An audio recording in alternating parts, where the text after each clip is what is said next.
in jail after a family says he shot and killed his grandparents over a family feud. Family members tell us Unita Hardy and Gregory Merritt were in their early 60s. A family friend was also killed in all of this. His thoughts, his actions, his words. Those three things prove to you, in this case, beyond a reasonable doubt, that this defendant committed 3 counts of premeditated murder. His statement to the police is credible because it is literally corroborated by all the other evidence in this case.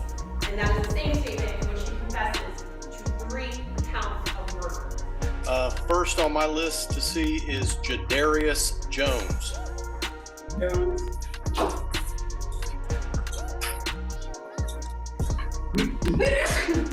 How you doing? Okay, are you Jadarius Jones? Yes, sir. All right, I have read the arrest and booking report. I do find there to be probable cause for the 4 charges against you. I am going to appoint the public defender's office to represent you. Mr. Jones, you've been charged with 3 separate counts of second-degree murder. You've also been charged with a separate count of armed robbery. You will be held without bond on all 4 of those charges. On January 15, 2023, around 12:30 p.m., the Jacksonville Sheriff's Office responded to a home after getting reports of a shooting. When officers arrived, they found 44-year-old Luther Williams lying in the front yard with multiple gunshot wounds. After securing the area, they searched the house and discovered 2 more victims, 58-year-old Unita Hardy and 63-year-old Gregory Merritt, in a back bedroom. Both had also been shot multiple times and were unresponsive. Sadly, all 3 victims were pronounced dead at the scene. Detectives launched a triple homicide investigation. A search warrant was issued, and the crime scene was examined. Investigators found multiple 9mm shell casings both inside and outside the home, near each of the victims, confirming they were all killed at close range. A neighbor, who witnessed the event, told detectives that 18-year-old Jadarius Jones had arrived at the home in a black Toyota Camry. He went inside wearing a fanny pack. Once inside, he was confronted by some men who were already there. They had just learned about something Jadarius had been involved in, which led to a fight. The neighbor said she saw Jadarius running from the house shortly after. Officers soon spotted a man matching Jadarius Jones's description walking near the scene of the murder. He was detained and identified as the suspect, then taken in for questioning.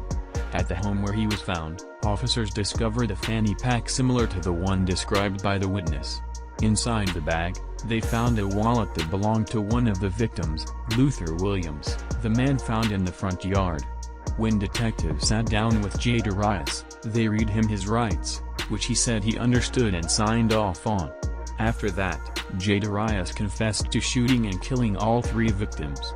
But these weren't strangers. 58-year-old Unita Hardy and 63-year-old Gregory Merritt were actually his grandparents. Jadarius was charged with 3 counts of second-degree murder, armed robbery with a firearm, and stealing a car, his grandparents' Toyota, which he took after the killings. The vehicle was later found parked in front of the house where police caught him. He sat in Duval County Jail for more than 2 years awaiting trial. Now 20 years old, Jadarius was found guilty and hit with a staggering sentence, 999 years behind bars. In reality, he received life in prison for each of the 3 murders, to be served one after another.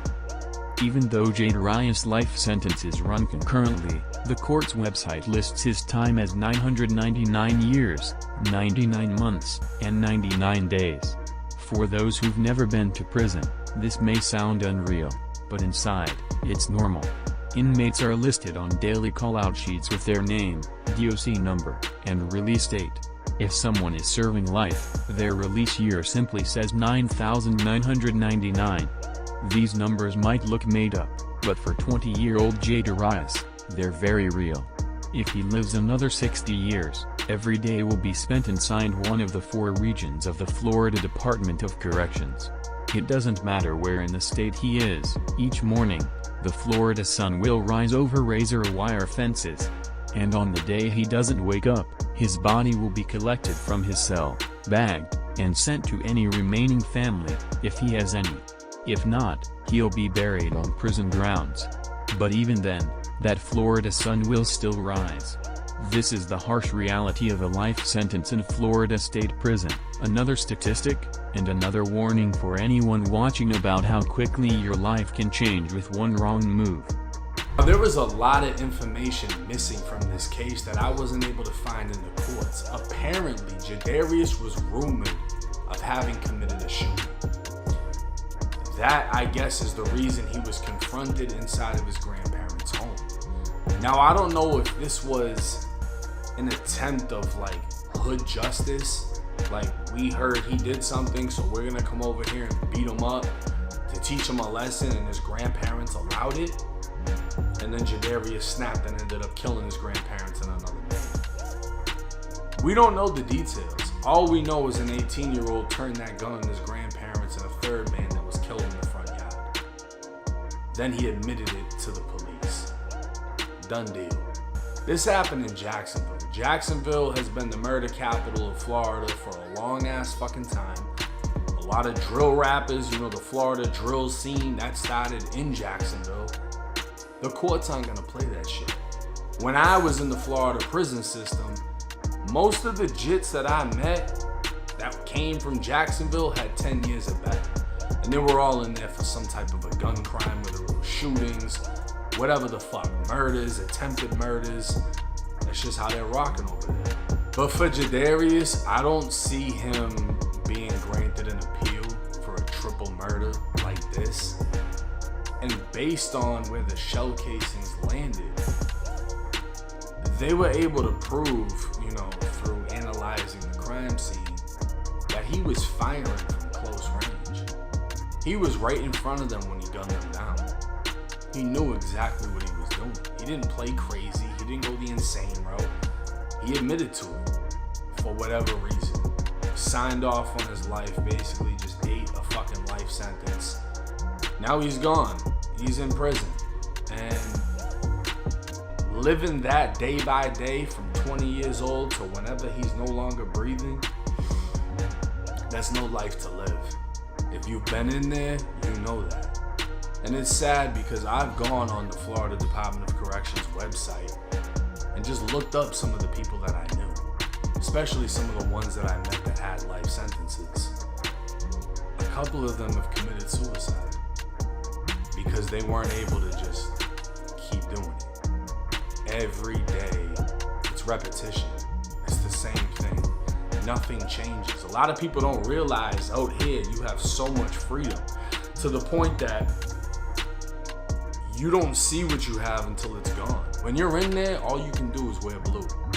The same blue as everybody else has. His might be a little bit nicer than yours, you know, a little bit newer because he paid money for it, but all you wear is blue. All the COs wear is brown. Those are the only colors you're seeing year after year after year. You know what I mean? You're used to the fucking heat because if you're not in one of the newer dorms, you're in the old school Florida prison dorms where there's just holes in the windows and there's no AC. It's hot as fuck. The rain gets into the dorm. Living that day by day for the next 40, 50, 60 fucking years is no life to live. And I wish that the Florida Department of Corrections would let people like myself in with a camera to show y'all the realities, to keep y'all from making the decisions that leave you in there with no escape. A lot of people say, oh, how did you get through prison? How did you do so much confinement time? I didn't have a choice. I had to. Now he doesn't have a choice until he dies. But hey, it's 1090 Jake. I hope y'all get the fucking message. I'm rocking with y'all or y'all rocking with me.